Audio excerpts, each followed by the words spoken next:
...31 de diciembre de 2024. Estamos aquí en Hondarribia, el ambiente a tope y a punto de comenzar la 15ª edición de la San Silvestre de esta localidad. Este año todos los ingresos se van a destinar a la AFAGI, la Asociación de Amigos y Familiares de Enfermos de Alzheimer. Nosotros nos hacemos una pregunta. ¿Tú por qué corres? Yo corro porque correr me ha cambiado la vida.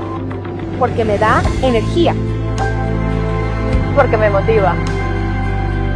Porque me lo paso bien. Porque lo necesito. Yo corro por diversión. Es la mejor forma de terminar el año. Porque quiero correr. Yo corro porque me mantiene vivo. Yo corro porque correr me hace sentir libre.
Corro porque correr nos hace mejores.